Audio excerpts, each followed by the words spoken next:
Nature Breakthroughs with Dr. Wild Ben Goldman. Conversations with changemakers in a world gone mad. To discover what you need for personal, organizational, and societal change, get your free download of 3 ancient rituals smart entrepreneurs use to bounce back from shifts in the market and inside themselves. Go to www.naturebreakthroughs.com. Yes, you pull them till they bite down. On the lies that you built from my doubt. I don't want money, I don't want cars, I just want to be free. I want to walk outside. Okay. Are you sure? Am I sure? I have a garden. There's nobody in it. You mean, am I sure I want to walk outside? Yeah, it might be noisy, but it probably won't be. No, there's nobody out here, and it's really nice out, and I need to get some air. All right. Jayne Gumpel, you ready for a retake? Sure. So I learned something new about you today, but before we get to that, how's it going in this crazy time? I'm okay. How are you doing? I'm good. Let me go back in the house. Well, at least you got 2 minutes of outdoors. Yeah, I was out there before. It's beautiful outside. Okay, shoot. Oh yeah, this is much better. I would love to do a lot of my online stuff from out in nature and the Poconos and stuff, but the technology isn't good enough. So, Okay, we're back. Now I got you good. So how's it going through this? I know that you last time said that you've been talking to a lot of people about anxiety. People have a lot of anxiety right now. Is that what's going on still? Well, as you can imagine, anybody that's watching the news, I try to minimize watching the news so that I can just stay grounded, and then I can be a better support to other people. I have a lot of people reaching out to me, colleagues, friends, clients. So I feel called upon to try to be my best self, even though I have anxiety too. Going like this to my head. Do I have a fever? I have a thermometer. I'm just like everybody else, but volunteering and talking to people really helps me stay grounded. Plus, I have everything I need, so I have no intention of leaving my home. And how are you helping people with anxiety? What's like the first thing you do? It's a really simple take your seat guided meditation, and it takes maybe about 3 minutes. And it's just an opportunity to drop from, the little Pac-Man of thoughts into the breath and into the body. And that helps manage anxiety, helps manage stress. Can we do it? 3 minutes? Sure. Do it. Guide me. Okay. Guide me and everyone listening. So this is a practice that I use every time I start a session or a meeting or some kind of a group or a workshop. And it's called the practice of arriving. And it's an intentional practice to cultivate being present. So allow your eyes to close, or if you feel more comfortable, you can look down in front of you. And the reason why you close your eyes or look down in front of you is it minimizes distraction. So I find it really helpful to close my eyes. And aim your attention at the feet. So dropping from the thinking brain to sort of the sensing brain, noticing the feet on the floor. Like, how do you know your feet are there? What are you sensing? So just noticing those sensations of contact with the floor. And then move the attention up the legs to the knees, to the thighs, to the butt in the chair. So sensing into the lower body as you take your seat and arrive here in this moment.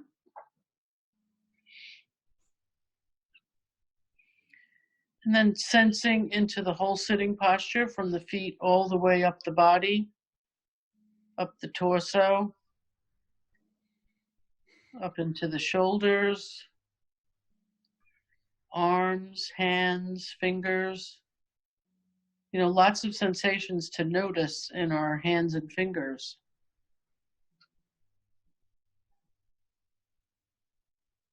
Hot, cold, tingly, throbbing, warm, wet, dry.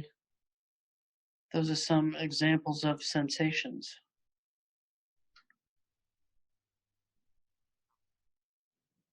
And noticing the head bouncing on the spine.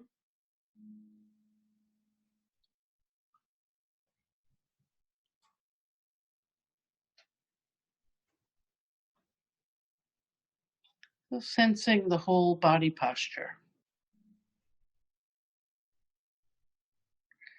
Arriving here in this moment. And now aiming the attention at the breath. So focusing on the inhale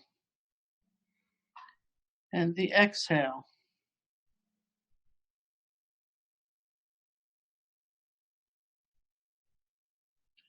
Sometimes I like to say, coming home to the breath. Breath in and breath out.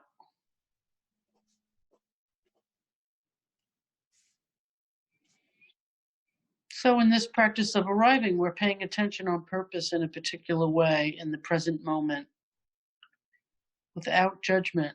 So just as each moment unfolds, and in this moment, aiming our attention at the breath.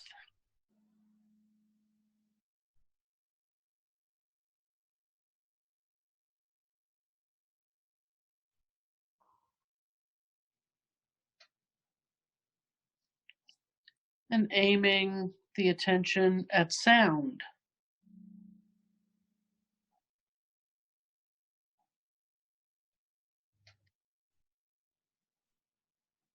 What sounds are you noticing in the room, outside the room?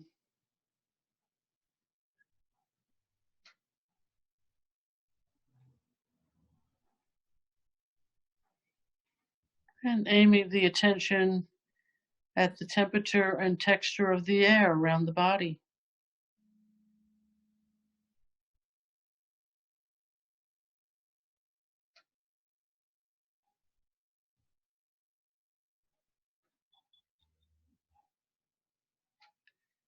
So choosing to be present, to arrive here, opening the sense doors.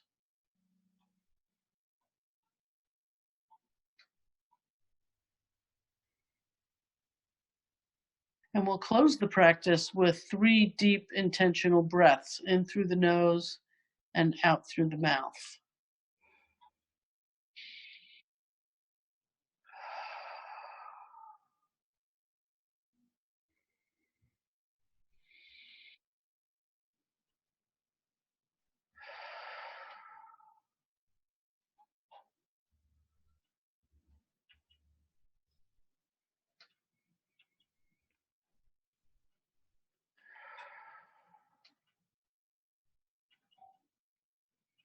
And then when you feel ready, just allowing the eyes to flutter open, or raising the eyes up if you're looking down.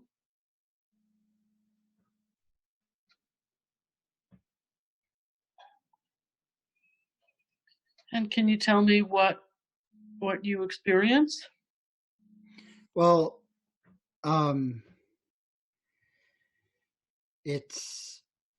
it's relaxing. So how does that work? How does that mindfulness trick or 3 minutes reduce anxiety? How does that? First of all, how does that work? Well, how does it work? So you're paying attention in a particular way on purpose, right? So you're focusing the mind, which I find for myself is already helpful, because sometimes I tend to be very scattered in my thinking when I'm anxious about something. So dropping into an awareness of the body really helps me center myself. So I'm more body mind aligned. And that helps. And I think something very powerful for me that I get out of this practice is I learn, again and again that I'm not my thoughts. And that's a very powerful lesson because I'm very attached to my thoughts. And, my thoughts drive the narrative, and the narrative often drives, the anxiety. So just by simply taking my seat and choosing to focus on my feet on the ground, I'm already helping myself.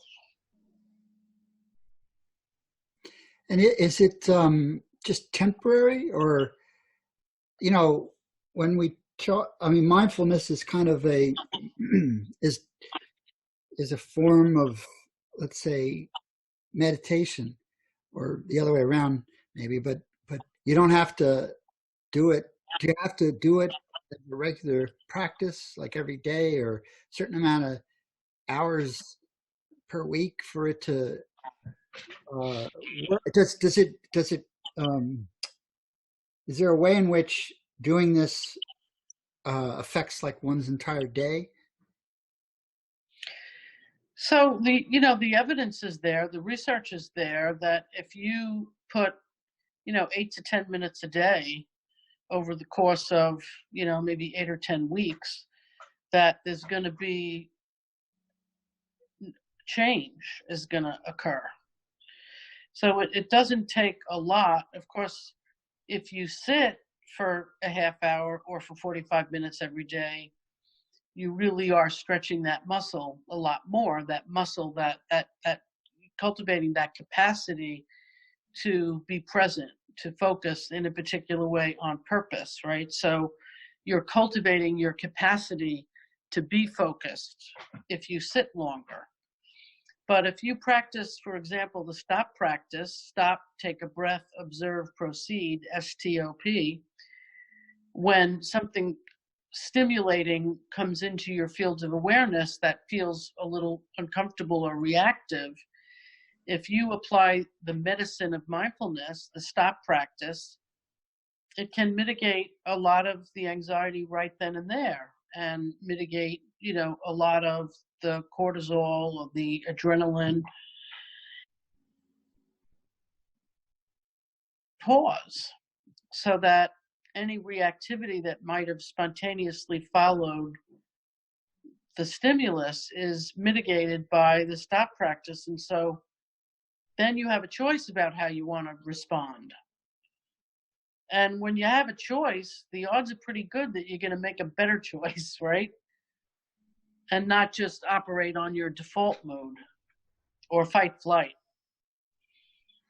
So I think that's pretty powerful. I love that quotation that's, I think, misattributed to, I think it's, I'm forgetting the name, where like Viktor Frankl. Yeah, it really, I don't think it really was Viktor Frankl. Everybody thinks it was. Who's the guy that did the seven,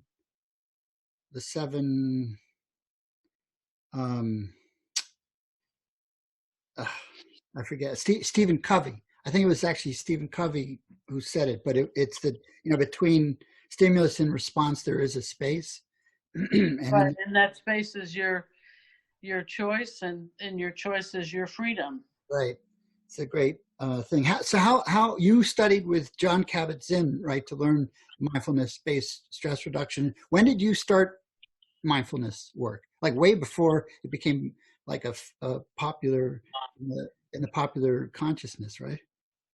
Well, I became interested in it in the 60s and 70s when I was very young and sort of in the, hippie, free love, free spirit kind of movement. And I experimented by getting to know a few different gurus and learning to meditate with different gurus, Guru Maharaji being my first guru, and Guru Muktananda, who was a very special human being in Siddha Yoga. And I found meditation, or the idea of it, to expand one's consciousness, really helpful. in my life. And so I moved in and out of that over the years. But I would say maybe 15 years ago, I became a more serious student of meditating on a daily basis, as sort of a practice or a way to be in the world. And I became really interested in mindfulness because mindfulness is it's sort of a life map. It's a way to be present in the world. And because I'm a psychotherapist, I think I can say this for the majority of psychotherapists who are sitting with clients all day long. We've developed a natural mindfulness, just sitting in the space and holding the space and dealing with our own egos or countertransference. We've naturally become, very mindful people, I think, as healers and as practitioners in the healing arts. Really cultivating that capacity to be present to someone else's narrative without getting mixed up in it. I think, that's really helpful. I'm not sure if I answered your question, but, I've been interested in it my whole adult life. And one of the things you're engaged in now is trying to figure out how to bring it into the school system, right? Yes, I have a nonprofit organization called Access Mindfulness. My son actually named it. And I like the name a lot, Access Mindfulness, because it says what we mean, which is we want to make mindfulness accessible to everybody, not just people who have $500 to take an MBSR class, but to kids as an everyday part of their education, and it should be free. So we want to make mindfulness available to all kids from 4 years old all the way through high school, that it's an integrated part of their life journey at school, which, kids spend a lot of time at school. Yeah, so we created Access Mindfulness because of my passion to bring, well, first of all, it started with my interest and passion in working with adults in the school system, because I have a lot of friends who are teachers, and they became teachers as a calling. If you interviewed 100 teachers, I bet 60 or 70 of them would say, I became a teacher because I felt called to do it. It's like an avocation, and after 5 years, they're out. After 3 years, they're looking around, scratching their heads like, why did I sign up for this? This is awful. Especially in the New York City school systems, the public schools. They're so stressed out. And for them, it's really not so much about education, it's about classroom management. They have kids who are on all kinds of medications, they have overcrowded classrooms, they don't have enough resources, they're very stressed. So I thought, well, let me bring Access Mindfulness into the schools and work with the teachers and the adult staff, the social workers, the school nurse, the lunchroom monitors, the teachers. And we found it really difficult to break into the DOE. They're just not very receptive. They have their own programs. Each district is like a little fiefdom. So we've gotten to know a lot about the politics of the school system here in New York City.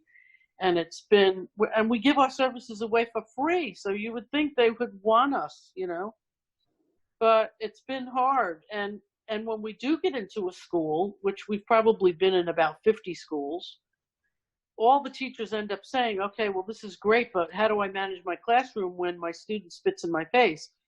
Or I'm afraid for my life, or, they come from such a horrible family, or they're in foster care, or they're doing drugs, or they have a concealed weapon, And so, we would have to give them some interventions or some ideas about how they could manage the stress in the classroom. Then we decided the best thing to do would be to partner with organizations that train teachers to work with the kids in their classrooms. So we investigated all of the training programs. We chose what we thought were the 3 best for 3 different age groups. primary school, middle school, and high school. And we interviewed the CEOs and we asked if they would partner with us and train our staff to be able to teach the kids, because it's really challenging to get the teachers in the public schools, or the superintendent, or the decision makers, to give teachers the time off and the money to take the training. So we're training our staff now to actually go into the classrooms. So one of the organizations is the Inner Strength Foundation, which is founded by Amy Edelstein. She is an amazing superhuman being. And she created a program for the 11th grade in Philadelphia. So she's trained over 7,000 kids. And she has her own teachers that she's trained. And so she then can go into the school system and say, this is a 12-week program. We have the teachers. This is what we want to do. We need the 11th grade. We need 12 classes. And she's been very successful. It's called the Inner Strength Foundation, and it's social justice, equity, and mindfulness. And I love her and her philosophy. And she's worked really hard to create an evidence-based program. So she's one of our strategic partners. And David, the co-founder of Access Mindfulness, is taking her training right now as we speak. And then we have a program called Peaceful Kids. The CEO is Georgina Manning, and she is from Australia. And she has created an amazing program with wonderful graphics and workbooks for young kids, 4 years old, 5 years old, 6 years old. In Australia, she's in over 700 schools. And it's based on social emotional learning and also mindfulness, but it's geared towards, so it's very colorful and creative, very short term, 2, 3 minute, 1 minute exercises. And she's very successful, and she's never been in the States. So we asked her to be our strategic partner, and we brought her here to New York, and she did a whole training program. And she was supposed to be here now, and she had to cancel the training to train more of our staff of Access Mindfulness. And then we also partnered with Trish Broderick, PhD, who created a program called Learning to Breathe, which is for adolescents. And she's brilliant.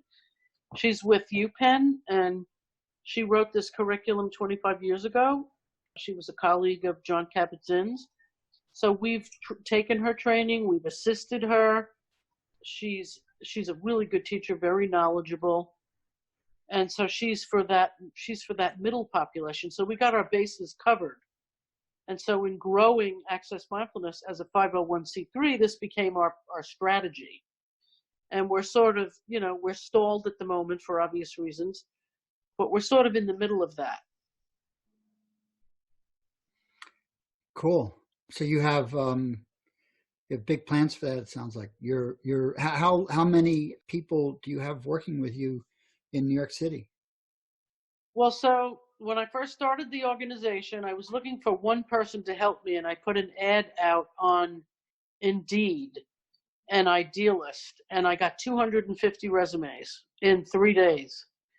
So I got this idea, well, wow, let me have a meeting at my house and invite the people that would be qualified or interested, and let me start a mentor program.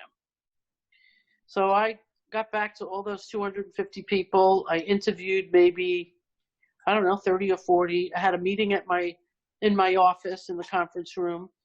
25 people showed up, and I created my first mentor training program.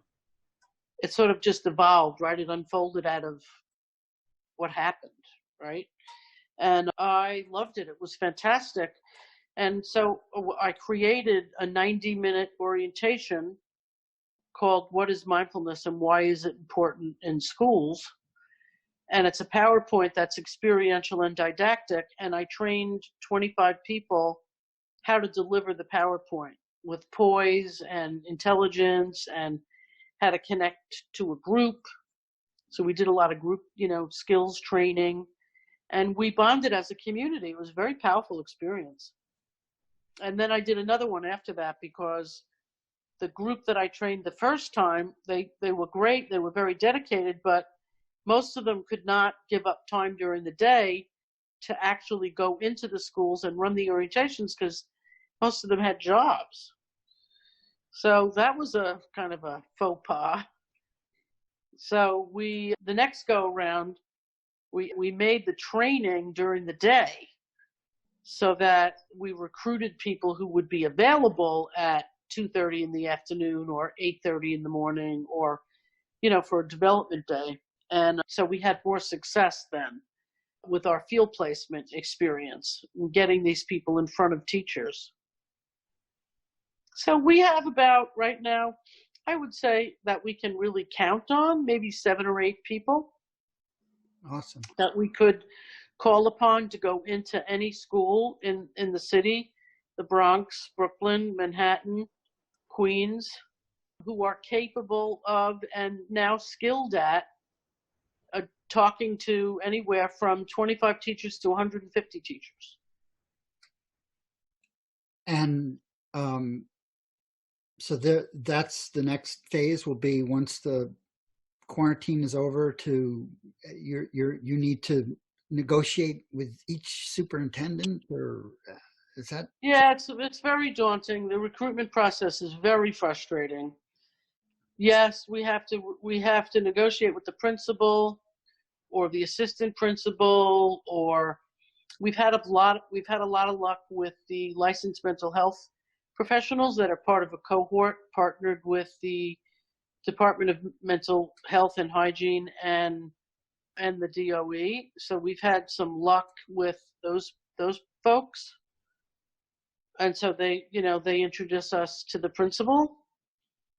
But we've since decided that instead of putting a lot of time and effort into doing the orientations, we're going to try to find just a couple of schools that we can infiltrate on a deeper level and offer the bring teachers in, work with the teachers. Once you get your foot in the door and they trust you, then the other opportunities will manifest, right? And our desire is to do this either for free or with grants or with corporate sponsors. That's all very amazing, and I can't wait to see this flourish after the schools start opening again. You also have lots of programs for adults, right? Well, we teach mindfulness-based stress reduction, which is an 8-week course. We teach a program called Work Joy, which we developed for Cornell University for their 10,000 employees, and that's a 90-day mindfulness and work-life balance program that is 1 day or 1.5 days on site. And then we follow people for 90 days with individual one-to-one sessions and Zoom sessions. We also did a program in Moscow, and we were to continue that, but because of the coronavirus, it's stalled. But we got hired by a mining company to work with, they have 20,000 employees, and they're dealing with some safety issues, and so they thought mindfulness would be helpful. So we went there for a week about 4 months ago. Wow. Very, very interesting, very exciting work. Cornell Weil is hiring David to do a mindfulness program for their surgical residents, surgery residents. So we're in different places doing different things. And what's the difference between mindfulness and meditation? So meditation could be a very specific way to either concentrative or insight, right? I like to think, they're sort of interchangeable, but if I had to define what their differences might be, mindfulness is more in a particular moment, the quality of attention that you're giving something that's happening in the moment.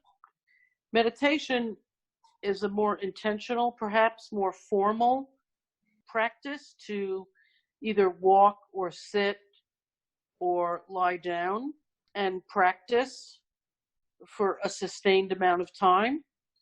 My meditation practice is a half hour of what I call open, well, I don't call it, but open awareness. And then I do a 15-minute walking meditation in the garden. So I do 45 minutes. And I do that every day. So it's a sustained practice. An example of a mindfulness practice, mindfulness practice might be what we just did, to take your seat, but it also might be a quality of attention that I give someone when I'm listening to them, or it might be focusing on what I'm eating in a certain way, the colors, the shapes, the texture, the taste in my mouth, the chewing, the swallowing. So sort of being very present moment to moment as an intention. That's a mindfulness practice. When I first worked intensely with you, was involved like marriage counseling. And one of the things I'm indebted to you for is a kind of mindful listening, but it's called like active listening or intentional dialogue, which is it's like a very structured way. Would you consider that almost a mindfulness practice, or is that a big part of how you're teaching adults still? So, yeah, I'm glad you brought that up, because it's a very powerful part of couples therapy, which is, for sure, it's a mindfulness approach. I call it noble communication, and mindfulness in action, or relational mindfulness, which is how to stay present, to receive someone else's subjective reality, even if it feels directed at you and you disagree with it. How do you receive that in the safest, most compassionate way possible? So you're kind of practicing containment, and you're aware of your reactivity without attaching to it. So I teach a lot. I do a lot of couples therapy, half my practice, and I teach all of my couples mindfulness. We do a take your seat ritual for every single session. As we start the session, we do an appreciation. We end usually with a gratitude. And then I work with each person as they're listening to the other. I work with them to become aware of their own reactivity, their own narrative, their own subjective world, and their urge to merge with their partner in a way that, causes a power struggle, right? So we work a lot with staying differentiated and using mindfulness really as the modality of practice. And one of the big eye-opening things I learned from you is, well, how marriage or couples therapy is almost a completely opposite type of therapy than typical individual therapy, because instead of it being about feeling free to like unload or to say what's on your mind, it's more about very careful training in how to listen to somebody else, and that's the key. And to me, having seen prior to you many couples therapists, it's amazing to me how few seem to understand that major difference. And I think I don't know if it's been happening in the profession, but it feels like these are almost two different professions, or at least anybody that wants to do couples therapy has to have almost a completely different type of training than what they would normally get through talk therapy. And also, just one other comment, this is so needed, not just in intimate conversation, or but it would be so beneficial for every politician to be trained, and just every human to learn these skills, to be able to listen to someone with a different set of values or a different set of beliefs. In some ways, without learning these steps, I don't know how you could negotiate being in a room with somebody that you're having a problem with. Yeah, well, I think it is a very specific kind of training, and that is how to hold the space for two people who are really challenged to empathize and validate each other because they're in the power struggle. So it's really a process. I become the facilitator of that. And so it's not about taking sides or people being right or wrong or telling them what to do, but really helping them listen with an open heart and mind so that they can get past the reactivity. So I really enjoy working with couples because when you help two people create a safe scaffolding around their relationship, a communication process that is deep and broad and safe and trustworthy, I mean, miracles happen when it comes to the healing process. Even when people decide to uncouple, using it as a process to do that, it's very sacred. So I really enjoy it because it's incredibly effective. And I see people who are married 20 years uncover things about each other that they didn't even really quite understand before. So when you slow things down and you make it safe enough to really listen in a noble way, you can learn a lot about yourself. You can also learn a lot about your partner. And that's a beautiful thing to witness. That's amazing. And I, if only the Palestinians and the Israelis could do that, right? If only the politicians, if only, we're not a black and white world, we're not yes or no, up or down. We have to learn how to live with dualities. We have to recognize that reality is subjective and we're all stuck in our own matrix that we make so real.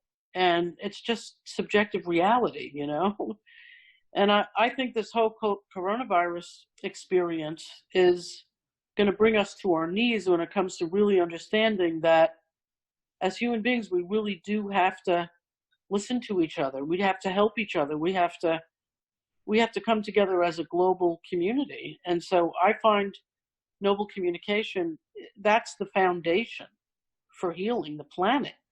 we got to really believe that. We got to listen to Mother Nature a little more too. We have to listen to Mother Nature a lot more. You're right about that. Wow. You work a lot with executives too. That's how we first met with coaching, and where you work not so much with teams, but with groups of executives, right? In helping them. And do you teach them all these skills that we've been talking about, or is it all? Yes, of course, because how to listen is an essential skill with how to help somebody face their issues in leading their company, right? And a lot of CEOs are so busy, they're so stressed out, they're so used to having to, it's lonely at the top, that they lose a lot of their capacity to be relational, But when you get a group of CEOs or business owners together and you help them listen to each other, a lot of that passes on to, their employees.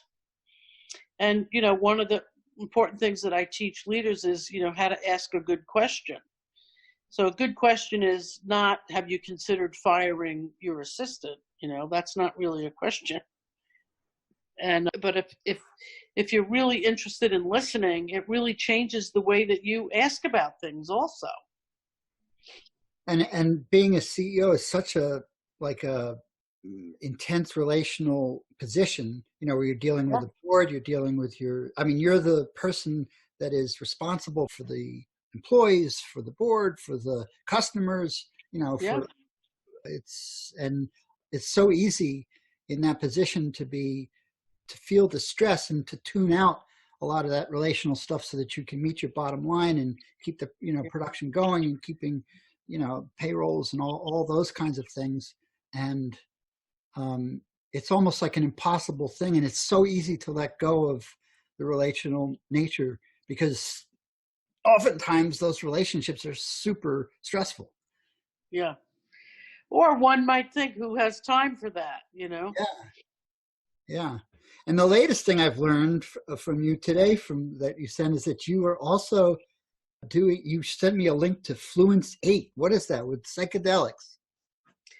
So there's an emergence of research on plant medicines and psychedelic medicines to help people with PTSD, addiction, and depression.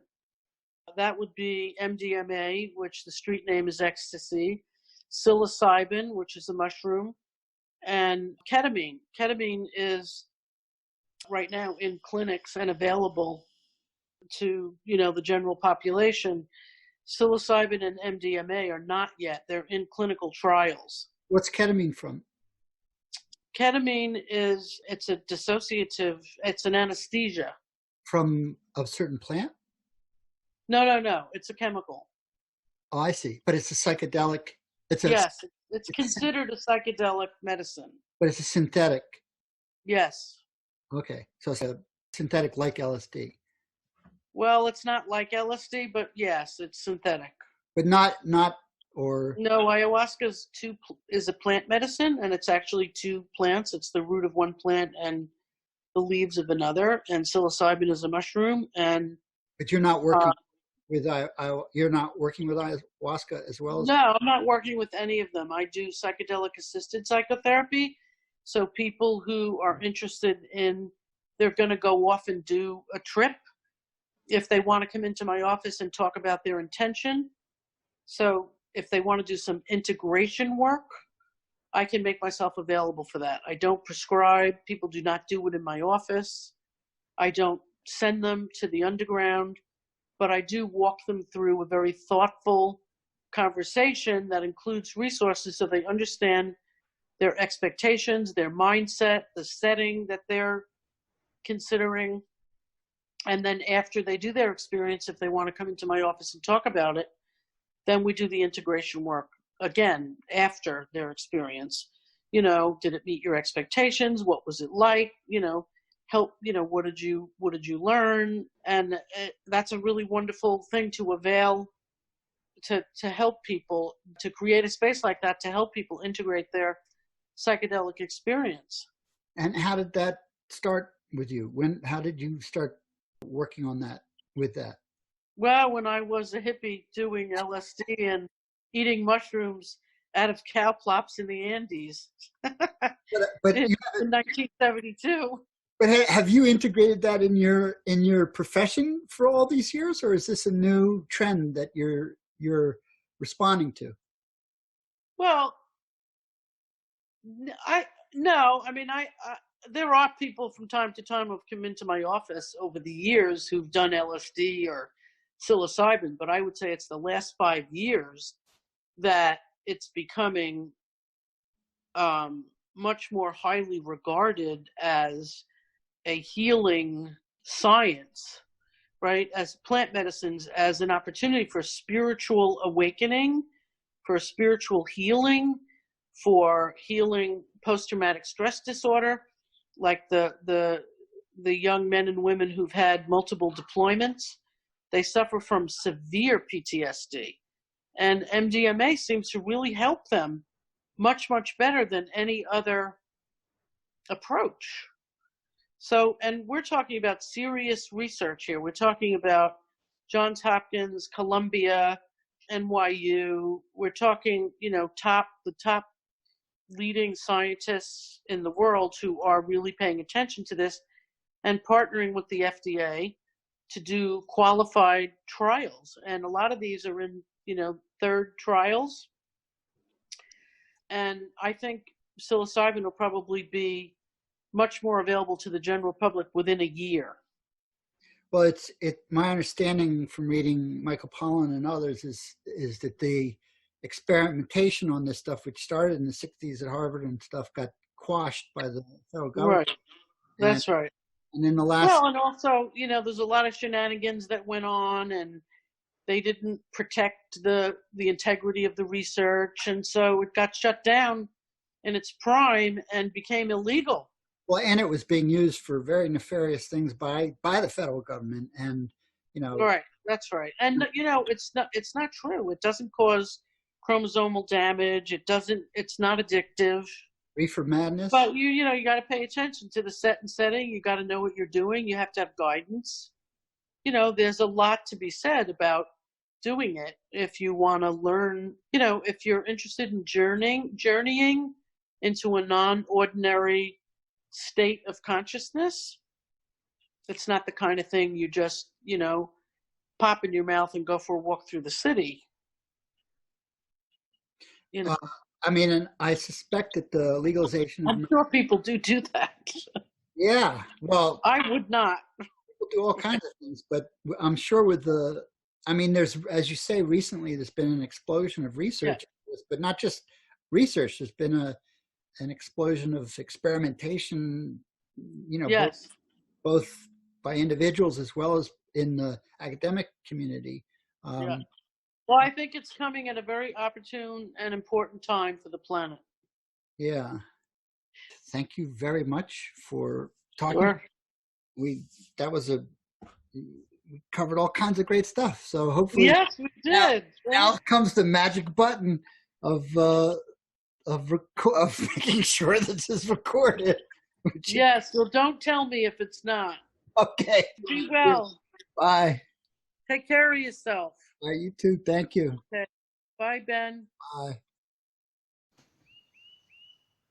Thanks for listening to the Nature Breakthroughs podcast with Dr. Wild Ben Goldman to discover what you need for personal, organizational, and societal change. Get your free download of 3 ancient rituals smart entrepreneurs use to bounce back from shifts in the market and inside themselves. Go to www.naturebreakthroughs.com.